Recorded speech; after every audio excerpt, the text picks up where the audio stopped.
Hello Wine World, I'm Amy on Cloud Wine, a Long Island wine enthusiast sipping savory wine one bottle at a time. Tonight I will be sharing my novel pairing for March.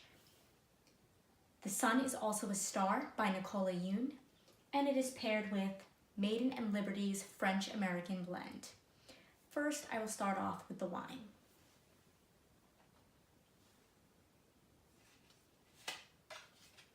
For color, it is a nice, pale, medium straw. For body, it is full-bodied as the tears are slowly coming down. For aromas,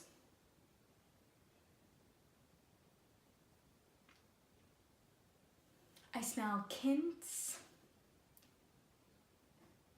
apple, and some slight minerality. For taste,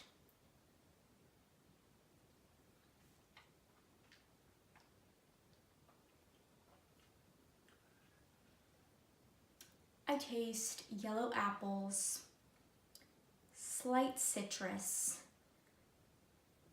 Definitely towards the end there's a nice smooth finish with some minerality.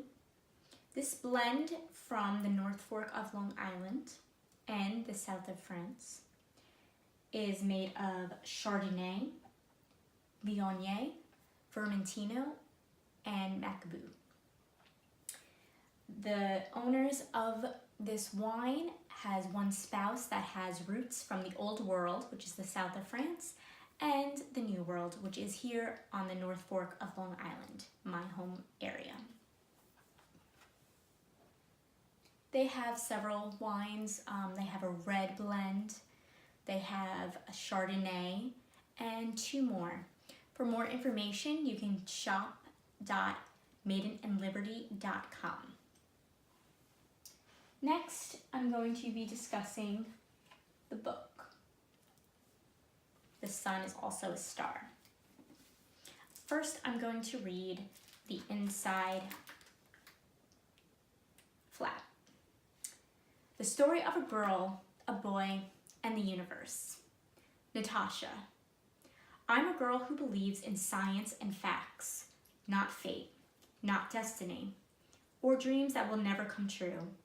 I'm definitely not the kind of girl who meets a cute boy on a crowded New York City street and falls in love with him. Not when my family is 12 hours away from being deported to Jamaica. Falling in love with him won't be my story. Daniel. I've always been the good son, the good student, living up to my parents' high expectations. Never the poet or the dreamer, but when I see her, I forget about all that. Something about Natasha makes me think that fate has something much more extraordinary in store for both of us. The universe.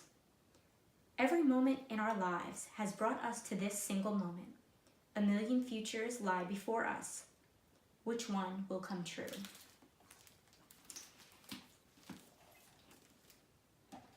This book has been a fan favorite, and it's been on my radar, on my Google Reads, my Goodreads, and I chose this book simply because I wanted to see what the hype was about. So I want to discuss the characters, how they are, and then I'm going to discuss why I chose this wine for this pairing. Daniel is of Korean descent and Natasha is from Jamaica. Very different cultures, and I want to discuss one of the bigger issues in the novel is the racial differences. Daniel meets Natasha in the subway and ends up spending the whole day with her simply because he's kind of procrastinating of attending an interview for Yale. And Natasha is meeting with a lawyer and trying to push off her deportation, which is within 12 hours. What made her get into that situation is her father had a DUI and blatantly stated to the police officer that they are not American citizens. So, with that being said, her brother, and her mother, and her father are all being deported to Jamaica. Daniel is in a strict Korean home where the parents want both the older brother and Daniel to be successful in Ivy League schools, to be doctors. Daniel isn't wanting to be a doctor at all. He wants to be a poet or anything but a doctor. So as we get to know his character a little bit more, we discover he likes to share poetry. And in fact, he is quite good at it. He impresses Natasha, and they ask each other questions all day, getting to know each other. And by the time they went to the karaoke scene in this novel, they were pretty much like in love with each other. Natasha was stubborn and didn't want to admit it, but there was just something about him.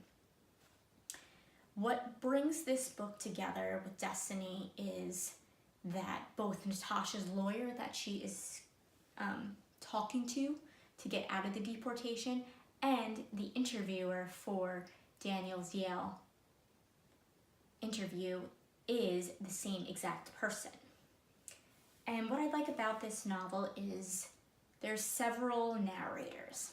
There's Daniel's point of view, there's Natasha's point of view, the lawyer, and the universe.